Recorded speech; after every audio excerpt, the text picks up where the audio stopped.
Et là, c'est terminé. C'est terminé, le Sénégal s'impose. Victoire 3-0 du Sénégal. Une entrée en la matière magnifique pour les Sénégalais. Parfaite entrée en lice pour le Sénégal dans cette Coupe d'Afrique. La victoire avec la manière du jeu, le pressing, les combinaisons, il y avait tout. Il y avait tout pour le Sénégal aujourd'hui. Vous êtes dangereux. Les gars, assumez votre statut. Assumez votre statut de favori, les Sénégalais, là. Lâchez ça. Assumez votre statut de favori, les Sénégalais. Non, vous, on vous connaît. Vous, on vous connaît vraiment. Vous, on vous connaît. Assumez votre statut de favori, c'est bon. Vous êtes là, plein de tout humble. Tout humble. Ouais, non, on n'est pas favori. On n'est pas favori. Non, on n'est pas fort. Vous voulez marcher dans l'ombre. En soum-soum d'outsider. Assumez, lâchez ça. Lâchez ça, frère. Lâchez. Lâchez ça, les gars. Lâchez ça. Après, favori, ça veut rien dire. Favori, ça veut rien dire. C'est pas forcément un favori qui va gagner. Regardez, la dernière CAN, t'étais favori, t'es sorti contre la Côte d'Ivoire. Alors là, le Sénégal, faudra pas s'amuser avec eux. Collectivement parlant, depuis le début de la CAN, j'ai pas vu mieux. Et j'ai même envie de dire, le Botswana, aujourd'hui, ils ont eu beaucoup de chance. Étant donné que le Sénégal, dans ce match-là, ils ont eu beaucoup de situations, mais qu'ils ont mal géré. Mais finalement, ça, c'était sans compter sur un Nicolas Jackson qui, lorsqu'il est comme ça, est totalement injouable. Il y a qu'à voir les deux buts qu'il a marqués aujourd'hui. Premier but marqué sur une passe en retrait de Sadio Mané. Et le gars était bien placé dans la surface, il l'a mis dedans. Et son deuxième but est encore plus magnifique. Une action collective du Sénégal tellement huilée. Déjà, comme vous pouvez le voir, la défense du Botswana avait le ballon. Et sur une mauvaise sortie de leur défenseur qui fait la passe à son coéquipier qui est juste en face, et bah le gars se prend un gros pressing du Sénégal. Le Sénégal récupère le ballon et part vers l'avant en contre. Et là, sur le côté droit de la surface, il y a Sarr qui récupère le ballon. Et pendant ce temps, t'as Nicolas Jackson qui fait un appel entre les défenseurs qu'il avait totalement oublié. Déjà, en termes de placement, aujourd'hui, il était juste injouable. Le gars reçoit la passe sur le point de pénalty, contrôle avec son pied gauche. Il fait semblant de tirer avec son pied droit. Et bah non, c'était une feinte. Juste après ça, il fait un petit piqué dans le filet. Est-ce que vous avez vu le sang-froid qu'il a eu? Franchement, c'est incroyable. Avec le Sénégal, il rigole pas. Il y a qu'à voir ses 5 dernières titularisations. Doublé aujourd'hui, doublé face au Kenya, passe décisive face à la Mauritanie. Un but et une passe défense au Soudan du Sud, un but face au Congo. Il est presque tout le temps décisif. Et c'est quand je vois son niveau et l'effectif du Sénégal, même ceux qui sont sur le banc là, je me dis que ouais, bonne chance à ceux qui vont jouer face à eux. Ça va pas être facile de les battre, hein. À part le Maroc, l'Algérie, ça va être compliqué. Putain les gars, je suis jaloux les gars. Faut se dire, oh non mais je suis jaloux. Nous le Mali, voilà, déception sur déception. Mais le Sénégal 3-0. On n'en reparle plus. Favoris. Ils assument leur place de favoris. Et oui, aujourd'hui, ouais, ils ont montré au Botswana que c'était eux les patrons. Match de préparation, ça n'existe pas. Ils te croquent comme un lion. Alors, je vous cache pas, je suis pas spécialement fan du joueur. Mais Nicolas Jackson, il faut applaudir les gars. Et avec les coups de la famille, bah oui, il faut applaudir. Les gars, imaginez-vous doubler. Il pourra prétendre, pourquoi pas, à quitter le Bayern Munich et partir dans un bête de club qu'il mettra en valeur. Qui sait? Grosso modo, le groupe est assez logique. Sénégal en première position, Congo en deuxième position, qui a le même nombre de points, mais à la différence de buts, le Sénégal est devant. Le Bénin qui est en troisième position, qui a encaissé moins de buts. Le Botswana qui est en dernière position. Donc je pense que ça va vraiment jouer pour la première position entre le Sénégal et le Congo. Attention tout de même au Bénin. On ne sait jamais les gars. Et d'ailleurs les Sénégalais, il faut faire quand même très attention. Mais en tout cas, le Sénégal a fait très forte impression. Le Sénégal est un candidat très très sérieux pour l'obtention de ce titre. Mais sinon en vrai, ça va. En tout cas, alhamdoulilah. Faites de la place au roi.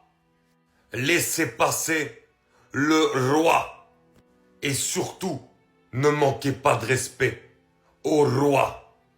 Parce que quand j'ai regardé l'avis de certains Sénégalais sur les réseaux sociaux, j'ai vu un encensement pour Sadio Mané en première période et un manque de respect criant et flagrant en deuxième période.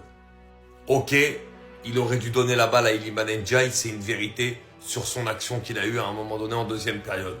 Mais malgré ça, 33 ans, 6 cannes dans les jambes, la première mi-temps, d'immenses patrons qui te fait, où il fait les replis défensifs, où il bouge de partout, où il offre sans cesse des solutions, où il fait des différences, où il se procure énormément d'occasions. Alors oui, il aurait dû sortir avec un but ou deux, et une passe décisive ou deux. Mais après cette passe-là, bon, il y a 2-0, ça va. C'est pas comme si on est à 0-0 ou à 1-0, où il faut marquer, où il y a une vraie adversité en face, sans manquer de respect au Botswana, mais le Sénégal l'a joué tranquille dans ce match. Et malgré tout, ce roi-là, à 33 ans, pour sortir une partie comme ça, où tu le sens tellement impliqué, il a tellement envie, que très franchement, tu peux rien lui reprocher. Tu peux rien lui reprocher. C'est une immense légende et il a fait un match où il a montré aussi à tous ses coéquipiers, à toute l'équipe du Sénégal et à tous ses supporters qu'il était prêt encore à mourir sur le terrain pour sa sélection et qu'il avait encore les jambes et encore le niveau pour faire de grandes choses dans cette CAN. Un grand respect au roi. Maintenant, j'ai une question. Qui a fait la plus forte impression depuis le début de la CAN? Les gars, ils sont même pas à 100%. Et lui alors? Bien que toute l'équipe. Partant de ce premier but inscrit en pleine surface. Le deuxième a littéralement rendu tout le monde bouche bée. Contrôle le ballon. Là, on a tous pensé qu'il se le faisait prendre. Il oriente le ballon malgré le pressing. Et arrive à terminer ça tout seul comme un grand. Peut-être pas celui dont on parle le plus en club, mais en sélection, les gars. Techniquement, j'avais l'impression de voir R9. Shérif pour tuer le match à la fin. Tout était au rendez-vous. Beaucoup critiqué comme d'habitude, ils trouveront encore le moyen de le critiquer dans ce match, malgré sa prestance. Sadio Mané, véritable patron aujourd'hui, et a su prendre les directives nécessaires pour mener cette équipe. L'équipe tourne à merveille, le crack a pu entrer en jeu, et le collectif se rend petit à petit merveilleux. Ce qui est incroyable, c'est de savoir que cette équipe n'est pas encore à 100%, et ceux qui ont vu le match le savent. Je me suis longtemps questionné, vu que je suis turc, sur quel pays j'allais soutenir durant cette CAN. Désolé à ma femme et la Tunisie. Mais les gars, je suis sénégalais. Ils m'ont conquis. J'ai décidé, je pars à la guerre avec eux. J'ai pris trop de plaisir devant le jeu. C'est réel. Et c'est peut-être la première équipe qui m'a fait ressentir ça. Pour l'instant, depuis le début de la CAN. Hâte de voir maintenant ce que ça va donner. Mais là, franchement, on peut que aimer, que prendre plaisir devant ça. J'ai entendu El Kabi, j'ai entendu Marmouche. Mais il y a un mec aussi qui va postuler pour le titre de meilleur buteur de cette CAN, les amis. Et c'est un mec à surtout pas oublier. Parce que vu la sélection dans laquelle il joue, il a très clairement son épingle à tirer de ce jeu. Monsieur éternel sous-coté Nicolas Jackson. Aujourd'hui, il sort avec un doublé. Et le premier but où techniquement c'est fort, c'est puissant. Ce qu'il fait dans la surface de réparation dans un tout petit périmètre. Alors qu'il a des mecs qui viennent en mode surhumain comme ça devant lui, qui lui foncent dessus. Avoir la lucidité de faire le petit crochet comme ça, le petit double contact pour se mettre sur son pied et ensuite aller frapper. C'est tout simplement exceptionnel, les amis. Il faut mettre beaucoup de respect sur ça. Nicolas Jackson, remplaçant de luxe au Bayern Munich et qui fait de bonnes choses.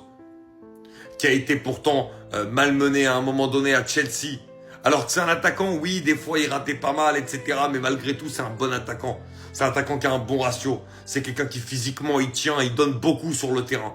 Et au Sénégal, il est très constant, il est très régulier. Et sur ce début de CAN, il confirme ce qu'il a fait déjà avec le Sénégal sur ces derniers mois de compétition. Et très franchement, c'est du costaud, c'est du solide, les amis. Et Nicolas Jackson a tous les moyens, vraiment, pour finir meilleur buteur de cette CAN. Crépin Diatta, l'homme plus du Sénégal. Un joueur tactiquement, c'est-à-dire c'est un régal. Il est intelligent, il est polyvalent. Et c'est lui. Ça, je vous le dis, regardez le match contre le Brésil. Regardez son absence.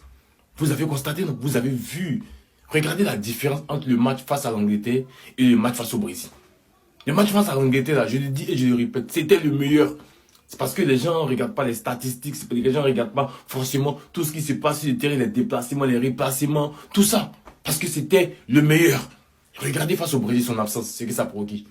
Et ça n'a pas forcément rendu libre Iliman Ndiaye. Alors que quand Crépin Diatta est là, il est présent sur le terrain, là, ça rend Iliman Ndiaye encore plus fort. Parce que ça le libère de certaines tâches. Parce que tactiquement, Crépin, il est très intelligent. C'est l'homme plus.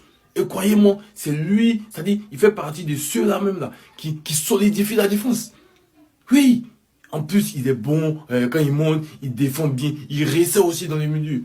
C'est l'homme à suivre aussi dans cette carte. Parce que je pense qu'on parle trop des attaquants, on parle trop des milieux de terrain, des ailiers, etc. Alors que Crépin, il fait un travail monstrueux avec le Sénégal, surtout quand il joue. Donc franchement, force à toi mon gars, et je te souhaite une très bonne compétition. Et voilà, j'espère que tu vas ramener la deuxième étoile, parce que voilà, depuis là, c'est une étoile seulement. Sénégalais mec.